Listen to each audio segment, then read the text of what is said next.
Pendant ma leçon de natation, même si mes amis ont essayé de me convaincre, j'ai quand même refusé d'enlever mon masque. Je n'irai pas là-bas, les piscines publiques sont pleines de colis et d'urine. Puis, Ella, une de mes camarades de classe, m'a soudainement poussée dans la piscine. Pendant que je paniquais et que je m'étouffais dans l'eau, elle a ri d'un air moqueur. « Imbécile! Prends quelques gorgées, tu sauras si c'est propre ou sale. Ha ha ha ha! » Bonjour, je m'appelle Mia et j'ai 15 ans. En tant que personne souffrant de TOC, j'ai une peur particulière de la saleté et des bactéries. Je portais un masque la plupart du temps et j'essayais de nettoyer tout ce qui m'entourait. Mais aux yeux d'Ella, je n'étais qu'un clown. Elle pensait toujours que j'exagérais et se disputait avec moi dès qu'elle le pouvait. Quand j'étais petite, comme les enfants normaux, j'aimais jouer dehors. Mais un événement inattendu a tout changé. Un jour d'humidité, notre classe a été emmenée visiter une ferme. Bien qu'on m'ait prévenu de ne pas m'approcher de l'étable des agneaux, Ella était si curieuse de voir le nouveau-né qu'elle m'y a quand même traîné. « Attends, Ella, tu crois qu'on devrait faire ça? Ne sois pas une lâche, suis-moi. » Nous avons ouvert la porte de la grange et sommes entrés dans le troupeau d'agneaux bandés. En voyant l'adorable petit agneau, je l'ai immédiatement serré dans mes bras. « Ah, Ella, regarde, c'est si mignon !» Quand je me suis tournée vers elle, elle était introuvable. Elle était déjà sortie. Elle a fermé la porte de la grange et m'a tiré la langue. « Je t'ai eu, idiote !» J'ai crié pour qu'elle me laisse sortir, mais cela a fait sursauter les agneaux. Ils ont couru sauvagement dans tous les sens et m'ont bousculé, me faisant tomber sur le sol sale. Tout mon corps était couvert de terre et de crottes. J'avais tellement peur que j'ai fondu en larmes. Ce n'est que lorsque l'enseignante m'a trouvée que j'ai été sauvée. L'incident horrifiant de ce jour-là m'a profondément hantée. J'avais peur de la boue, de la saleté, de tout ce qui se collait à moi. Et depuis, je portais toujours un masque et je nettoyais mon environnement pour ne pas répéter ce cauchemar. Malheureusement, cela a amené les gens à penser que j'étais bizarre et à m'intimider à l'école. Enlève ton masque, monstre! On ne veut pas de toi ici. Elle a même essayé toutes sortes de moyens pour que j'enlève mon masque. Une fois, elle a utilisé une bombe insecticide pour me poursuivre dans le couloir.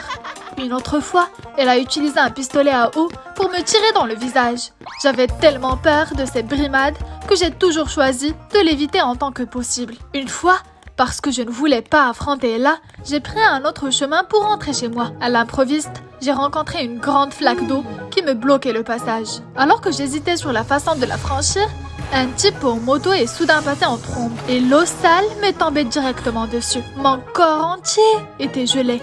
La sueur coulait sans arrêt et la seule chose que je pouvais faire était de crier à plein poumon. Ça a fait peur au motard.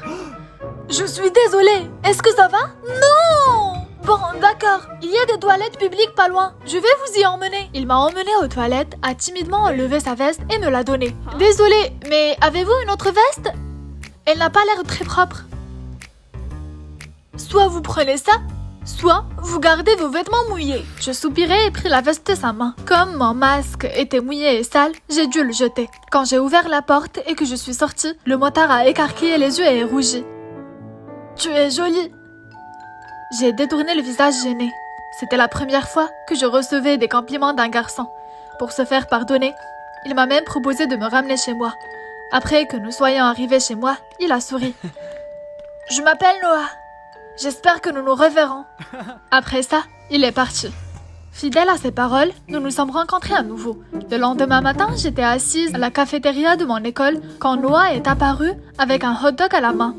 Hé, on se rencontre à nouveau! Il avait l'air très heureux. Mais je n'ai regardé que la tache de ketchup qui collait à ses lèvres. Foutu TOC, je n'ai pas pu me retenir de vouloir la nettoyer. Alors je me suis rapprochée du visage de Noah et j'ai essuyé ses lèvres avec un mouchoir en papier. Cela a soudainement rendu l'atmosphère entre nous étrange. Je lui ai rapidement expliqué.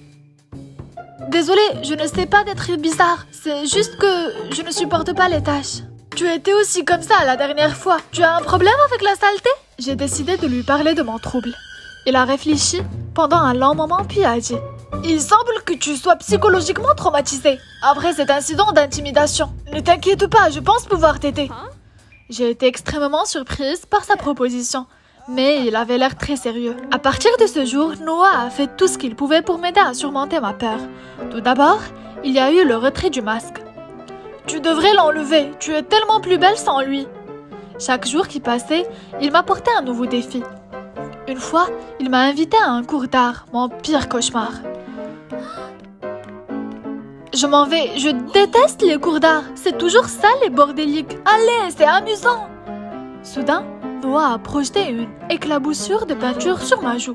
Pour le venger, je l'ai aussi éclaboussé en retour. On a ri et on s'est amusé de façon inattendue. Tu vois, ce n'est pas grave de se salir un peu. Petit à petit, nous nous sommes rapprochés et il est devenu un de mes amis indispensables.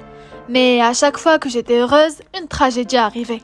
Ce jour-là, Noah a soudainement dit qu'il nous avait inscrits tous les deux à une excursion dans la forêt organisée par son club de biologie. Tu es fou? Je t'ai toléré la dernière fois, mais la forêt, c'est hors de question. C'est sale, humide et plein d'insectes.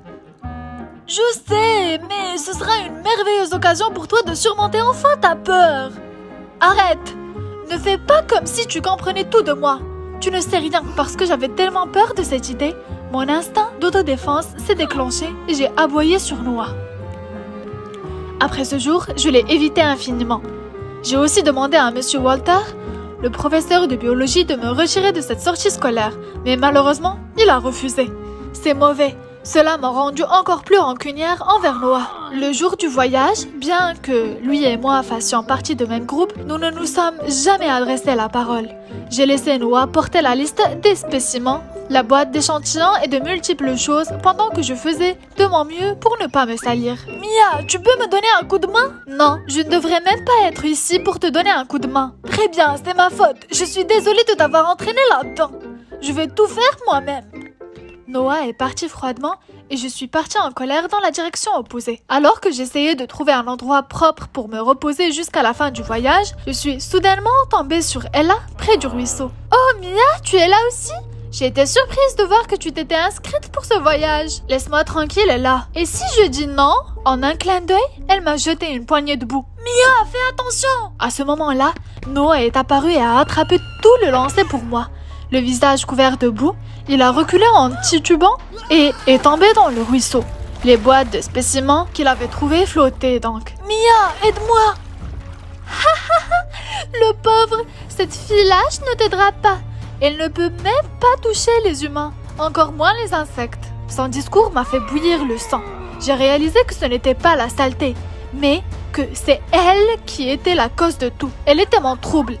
Il est grand temps que je le guérisse une fois pour toutes. Puis, j'ai fermé les yeux, j'ai crié pour avoir du courage et je me suis précipitée pour pousser Ella dans la boue toute proche. Après cela, j'ai sauté dans le ruisseau pour aider Noah à ramasser les boîtes de spécimens. Il était choqué. Mia, tu n'as pas peur de te salir? Ça en vaut la peine, tu en vaut la peine. Nous avons souri et nous nous sommes serrés l'un contre l'autre. Bien qu'à la fin, je n'ai pas pu aider Noah à récupérer tous les spécimens en dérive. Nous étions tous très heureux. Grâce à cet événement, j'ai surmonté ma plus grande peur. Et là, la saleté ne pourra plus me faire de mal, plus jamais.